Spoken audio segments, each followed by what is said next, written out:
Hi everybody, welcome back to my channel. My name is Selena and today I'm going to be sharing with you a quick tutorial on how to make yogurt with an Instant Pot. I've gotten a lot of requests to make this video on how to make yogurt. A lot of people wondering what is the easiest way to make yogurt, because there's all these ridiculous machines out there that make it so complicated and so much more time consuming and mistake ridden than it's actually necessary. So I'm going to show you the easiest way that I found to do it. And honestly, you guys, the Instant Pot has made it so that it takes me, with cleanup time, not more than 15 minutes each week to make a gallon of yogurt. I know that the dishes can be pretty terrible when you're learning how to make food from scratch, and so I'm all about trying to minimize and make it as simple as possible, and this really is the easiest way I have found. So before I get started, there's going to be a quick note on cleanliness. It is really important that before you pour your precious milk into this Instant Pot that you clean the Instant Pot well. And I am not like somebody who really cares as much about like making sure everything's in tip-top shape, but with this, if there is honestly even like a speck of anything nasty in there, it will ruin the whole batch of yogurt. Ruin is kind of like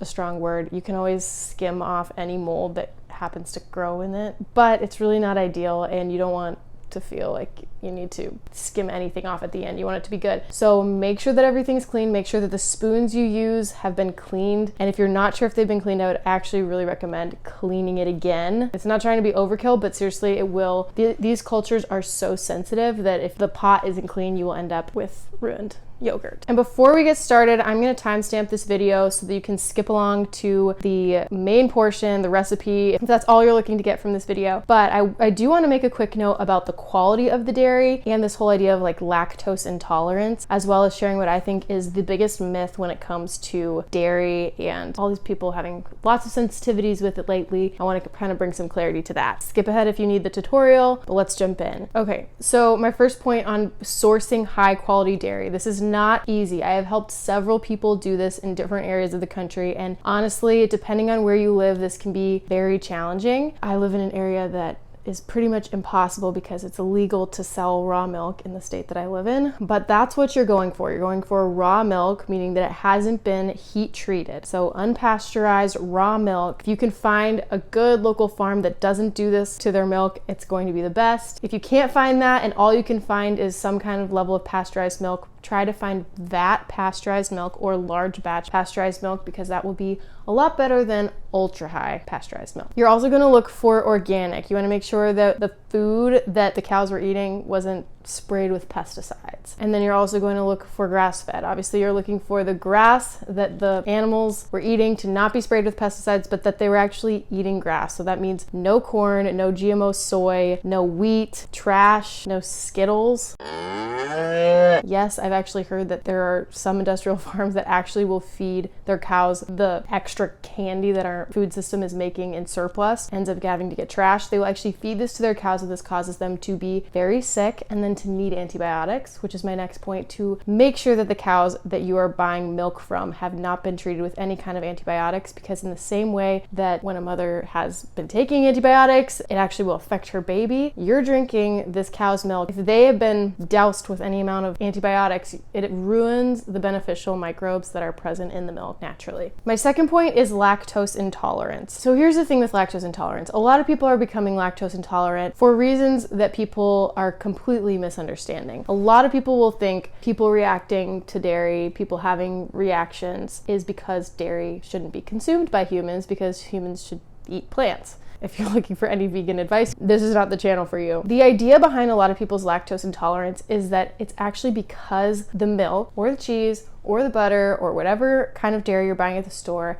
has been pasteurized. When milk is pasteurized, it kills off all the beneficial microbes, and those beneficial microbes and enzymes are exactly what your body needs to help your body to actually process the dairy. A lot of people, when they actually switch to raw dairy, they find that they can tolerate it so much better because it actually has the probiotics and the enzymes that it's needed to digest it. This epidemic of people becoming lactose intolerant is actually just an epidemic of how our dairy industry has started to poorly produce products. It really doesn't make sense that our entire population would out of nowhere become sensitive to lactose. It makes more sense that we should look at the ways that manufacturers are starting to process dairy and see if that is actually how it was created to and meant to happen. Because if you actually look back at ancestral times, people didn't have these kinds of intolerances. And so I'm asking the questions of what is going on with these cows and why are these manufacturers doing the kinds of things that they're doing to these cows. A lot of the times when you actually follow the checklist that I just gave, where it's organic, raw, grass-fed, they're not eating trash or Skittles, people very quickly lose this kind of intolerance to dairy. And this was my story. I was actually able to go from being extremely allergic to dairy, where I actually couldn't have even like a speck of it in my food, to being able to have tons of dairy a day. I will have, not tons, but you know,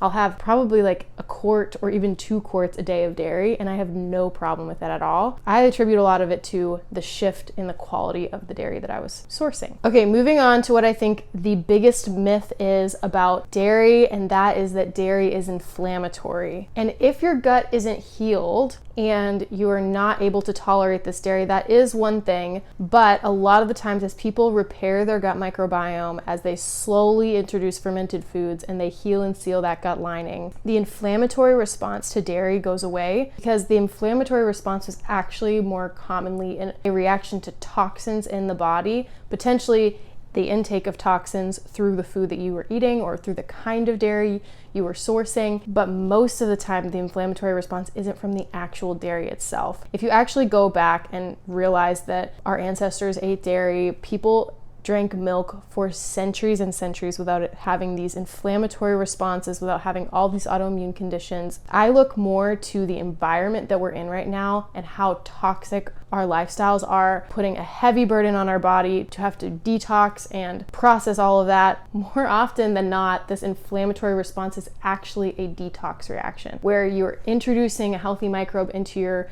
gut, into your body, and your body has a reaction that isn't necessarily a bad long-term reaction if you're sourcing your dairy well, but it actually is a good thing, and it's a step in the right direction, even if it feels uncomfortable for a time. That's part of the detox process, is it sometimes gets worse before it feels better, if that makes sense. So I encourage you to not quit out on dairy as a whole just because you have one reaction to it. Really look at the source and the quality that you're trying to find. When it comes to making yogurt, you want to make the best quality yogurt, so you're going to need high quality grass-fed organic milk. You'll need a starter culture, so you can buy just a little bit of yogurt from a store, plain, no sugar added, no additives added, grass-fed yogurt from a store, and you're gonna need an Instant Pot. I basically will use an entire full gallon of milk and about a half a cup of store-bought yogurt starter. This will just allow the yogurt to get started. You're gonna pour this milk into the Instant Pot, pour the half a cup of whatever starter you can find. If you wanna use the yogurt you have right now to start, go for that. I honestly don't have an exact recipe here, but as much as I feel is worth it is probably about